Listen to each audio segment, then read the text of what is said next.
Bienvenue mesdames et messieurs dans votre émission Vivre les réalités du ciel sur la terre. Je me présente, je suis le pasteur André et nous avons comme règle d'or sur ce plateau que Jésus-Christ est Seigneur et la parole de Dieu est l'autorité finale.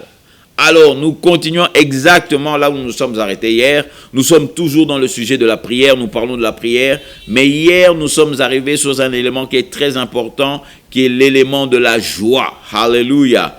L'élément de la joie. L'apôtre Jean nous dit dans son livre au chapitre 16, au verset 24, que vous n'avez rien demandé jusqu'à présent, mais demandez et recevez, car pour que votre joie soit complète. C'est-à-dire que Dieu a prévu de répondre à toutes tes prières pour que ta joie soit complète. Donc la joie est importante dans le processus, si vous voulez, de la prière. Dieu veut que tu le serves avec joie. Et nous avons pris cet exemple dans l'Ancien Testament de Habakkuk au chapitre 3, où Habakkuk, à partir du verset 16, est en train de refléter, est en train de parler de la situation, disant que tout, c'est le chaos partout, c'est le désordre, il y a la famine, tout ça. Mais il dit, je m'égayerai dans l'Éternel. En d'autres termes, il fait le choix d'être dans la joie. Alléluia. Oui, mon frère, oui, ma soeur, les situations autour de toi peuvent être négatives, mais ce qui est sûr, c'est que tu as tous les droits sur ta propre personne. Alléluia. Tu peux décider d'être dans la joie. Et nous lisons dans Habakkuk 3, au verset 18.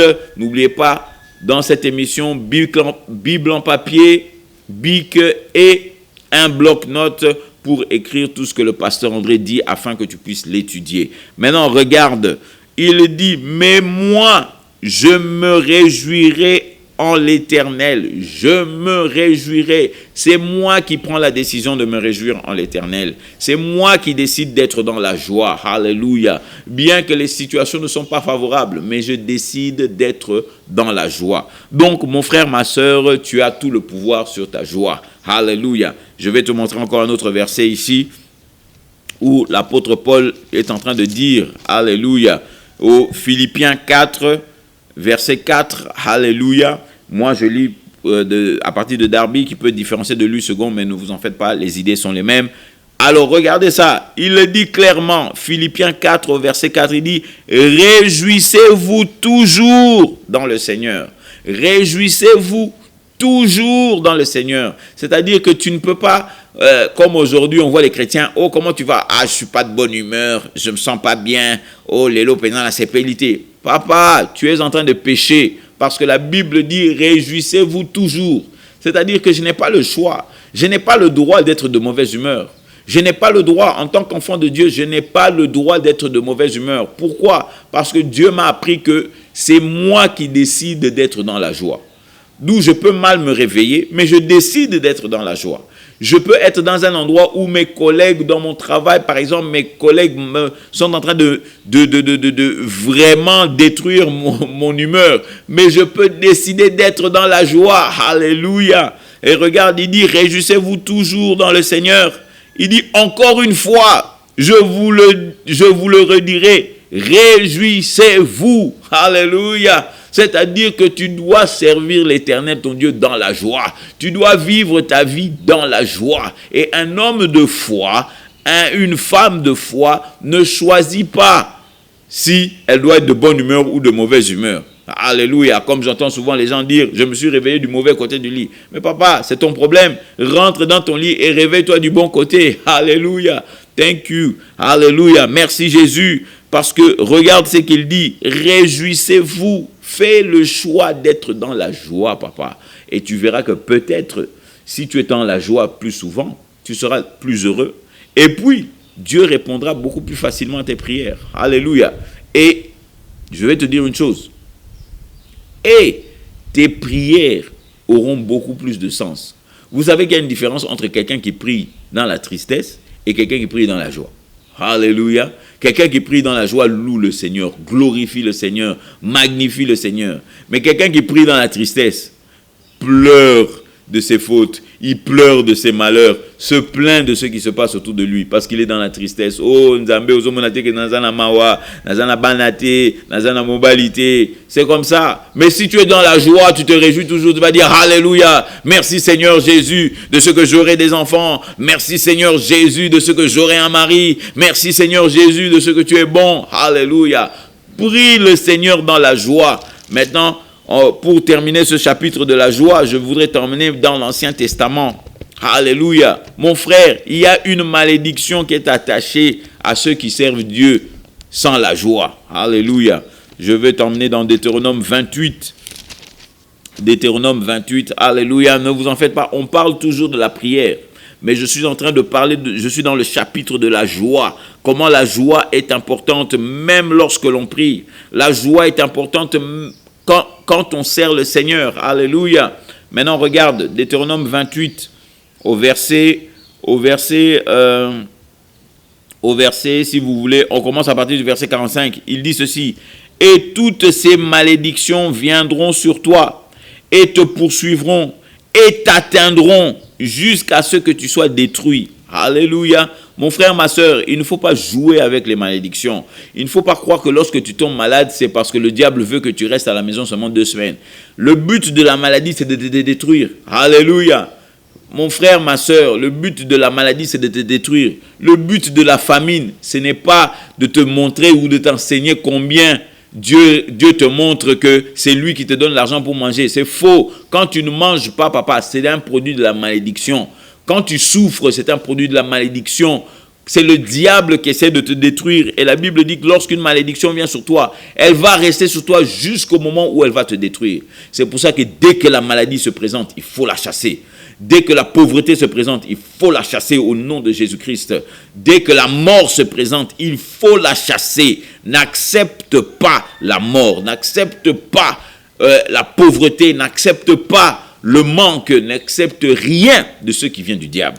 Et maintenant, regarde ce qu'il dit. Il dit, parce que tu ne m'as pas écouté, tu n'as pas écouté la voix de l'Éternel, ton Dieu, pour garder ses commandements et ses statuts qu'il t'a donnés, et elles seront sur toi et sur ta semence à toujours comme un signe et comme un prodige. C'est-à-dire la malédiction va venir sur toi. Bon, maintenant, ici, il ne faut pas que vous rentrez dans la confusion. Ça, c'est l'Ancien Testament. Donc, quand il dit, parce que tu n'as pas respecté mes lois, tout ça, il est en train de parler des 10 commandements. Mais aujourd'hui, nous ne sommes pas sous les 10 commandements. Aujourd'hui, nous sommes sous la grâce de Jésus-Christ. C'est-à-dire, si tu n'écoutes pas ce que Jésus a dit que tu es saint, toi, tu ne veux pas croire que tu es saint. Jésus a dit que tu es sanctifié, toi, tu ne veux pas croire que tu es sanctifié. Jésus a dit que tu es juste, tu ne veux pas croire. Il dit, si tu n'écoutes pas ce que je dis, alléluia, les malédictions vont venir sur toi, mon frère. Alléluia. Les malédictions vont venir sur toi. D'où il y aura certaines choses, tu ne trouveras jamais le résultat. Pourquoi? Parce que tu refuses d'écouter ce que Jésus-Christ a fait pour toi. Et maintenant, il dit, parce que tu n'as pas servi l'Éternel, ton Dieu, avec joie. Alléluia. Parce que tu ne le sers pas avec joie, il y a une malédiction qui va arriver sur toi. Amen. Alléluia. La joie, c'est important, papa. La joie, c'est important. Je voudrais que tu puisses le dire avec moi. Je suis joyeux. Alléluia. Je suis joyeux. Je sers Dieu dans la joie. Oui, mon frère, il faut servir Dieu dans la joie parce qu'il y a une malédiction pour ceux qui ne le servent pas dans la joie. Il dit, parce que tu ne m'as pas servi avec joie et de bon cœur. Alléluia. Ça veut dire de bonne volonté. Amen. Il y a des gens qui servent Dieu comme si on les avait obligés. Alléluia. Tu n'es pas obligé, mon frère. Tu n'es pas obligé, ma soeur. Maintenant, écoute ça. À cause de l'abondance de toutes choses, c'est-à-dire tout ce que Dieu t'a donné. Tu vas me dire, mais mon frère, moi, je n'ai pas d'abondance dans ma vie. Frère, tu as la vie. Tu as la vie. Et si tu as accepté Jésus-Christ, tu as la vie éternelle. Donc, tu es dans l'abondance, papa. C'est simplement parce que toi, tu n'as pas encore réalisé. Tu n'as pas encore réalisé que Dieu t'a donné sa vie afin que tu la vives dans l'abondance. Mais toi, parce que tu vas peut-être dans des mauvais endroits où on t'enseigne mal la Bible, c'est pour ça que tu continues à croire que tu n'as rien dans la vie. Tu as plus qu'assez. Tu as plus que ce que Dieu a prévu pour toi. Alléluia sur la terre. Maintenant, regarde au verset 48. Il dit, parce que tu ne me sers pas dans la joie.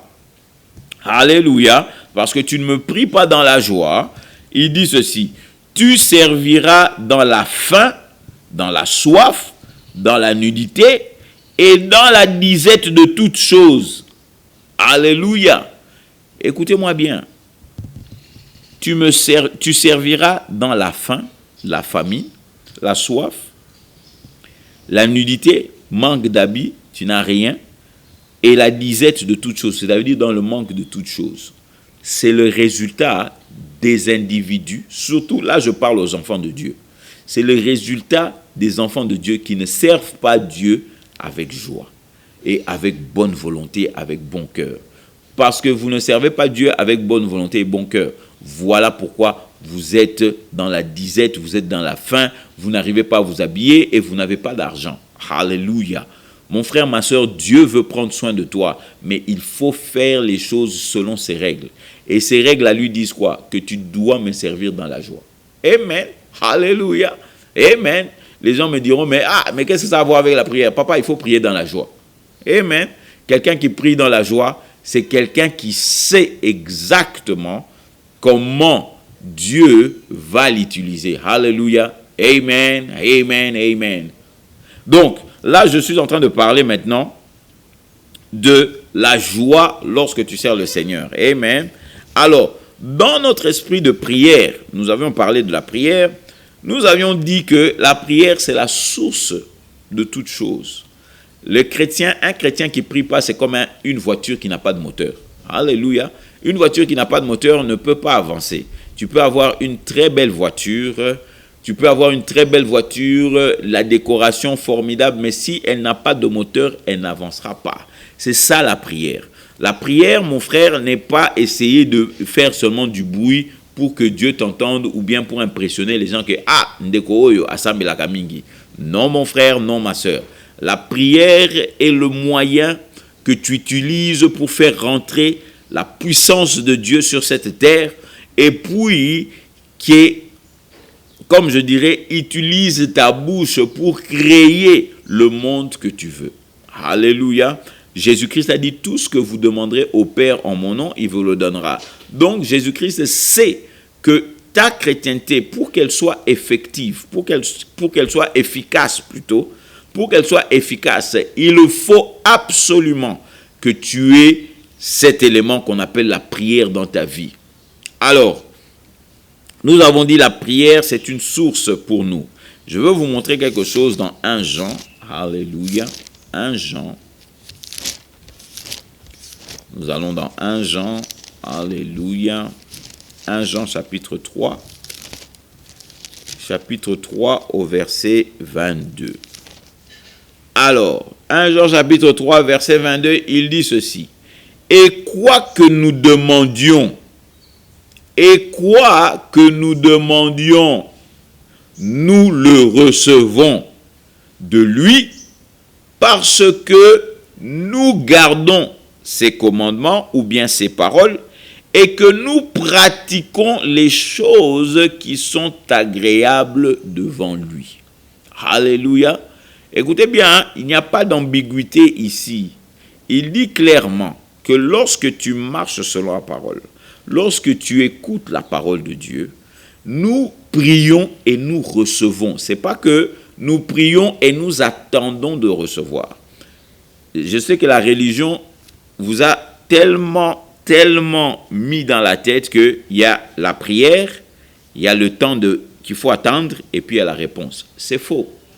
Aucun endroit dans la Bible, Dieu a dit « Invoque-moi, je vais te faire attendre et puis après je vais te répondre. » Jamais. Dans tout endroit où il a dit « Invoque-moi », il a dit « Invoque-moi et je te répondrai. » Invoque-moi et je te répondrai. Jésus-Christ dit « Si vous demandez au Père en mon nom, vous allez recevoir. » Donc, c'est-à-dire que l'élément temps là, il agit seulement pour les païens ou bien pour ceux qui vivent sous la terre, sous le soleil plutôt. Alléluia. Heureusement, nous ne sommes pas sous la terre. Ceux qui vivent sous le soleil. Cet élément-là nous permet maintenant de comprendre, mon frère, ma soeur, alléluia, que Dieu n'a jamais voulu que tu attendes dans la prière. Dieu a toujours voulu que tes prières soient instantanées. Si vous vous rappelez de David, de Daniel plutôt, lorsqu'il pria, et qu'il a attendu 21 jours pour la manifestation de sa prière, Mais écoutez ce que la Bible dit. La Bible dit, lorsque l'ange est apparu à Daniel, l'ange lui dit, papa, dès que tu avais décidé de commencer à prier, j'étais déjà dispatché par le ciel. Dieu m'avait déjà envoyé lorsque tu as décidé de prier. Alléluia. Mon frère, ma soeur, la prière est l'élément le plus sûr que tu peux avoir dans ta chrétienté. Alléluia. Parce que nous ne parlons pas aux esprits, nous parlons au Dieu vivant, créateur du ciel et de la terre. Et il n'y a rien que toi tu peux lui demander, et puis Dieu va dire, ah, il faut que j'aille réfléchir comment est-ce que je vais créer ça. Non, mon frère, non, ma soeur. Dieu va le faire tant que tu pries au nom de Jésus. Alors, je voudrais, maintenant que nous arrivons à la fin de notre temps d'aujourd'hui, te donner l'opportunité de recevoir Jésus comme ton Seigneur dans ta vie. Mon frère, ma soeur, tout ce que je dis ici, la prière ne trouvera que son sens lorsque tu acceptes Jésus-Christ comme Seigneur et Sauveur dans ta vie. Oui, en effet, Dieu a tant aimé le monde qu'il a donné son Fils unique, afin que quiconque croit en lui ne périsse point, mais qu'il ait la vie éternelle. Alléluia. Oui, Dieu est venu pour que tu aies une relation privée avec lui. Alors toi qui n'as jamais fait cette prière, je veux que tu répètes après moi en disant ces choses. Éternel des armées, aujourd'hui j'ai entendu ta parole et je crois que tu es le Dieu vivant. La Bible déclare que si je confesse Jésus-Christ comme Seigneur de ma bouche et que je crois dans mon cœur que Dieu l'a ressuscité d'entre les morts, je serai sauvé. Alors, aujourd'hui, je décide par ma bouche de dire « Jésus, tu es mon Seigneur ». Et je crois profondément dans mon cœur que Dieu t'a ressuscité d'entre les morts. Et la Bible dit, si je l'ai fait, je suis sauvé. J'accepte maintenant le salut de Dieu dans le nom de Jésus. Amen. Amen mon frère, amen ma soeur. Oui, en effet, si tu as fait cette prière avec moi d'un cœur sincère, mon frère, je voudrais te dire qu'aujourd'hui, tu fais partie de la famille de Dieu. Il ne faut pas rentrer dans la confusion. Si tu n'as jamais fait ça, tu es rentré dans la famille de Dieu. Si tu l'as fait seulement parce que tu avais envie, tu es déjà un membre de la famille de Dieu. Alléluia. Il est temps maintenant que tu commences à comprendre que la Bible veut que tu commences à vivre les réalités du ciel sur la terre. Alors mon frère, toi qui as fait cette prière pour la première fois, je t'encourage à trouver une bonne église. Une église là où on prêche Jésus-Christ comme Seigneur et Sauveur et où la parole de Dieu est l'autorité finale. Si tu n'as pas d'endroit où aller, appelle-nous. Nous allons rentrer en contact avec toi. Tu peux même nous biper, nous allons te rappeler. Nous allons te rappeler afin que tu puisses comprendre que Dieu a besoin de toi dans son royaume. Alors, je suis le pasteur André, vous rappelant que Jésus-Christ est Seigneur. À la prochaine et à nous revoir.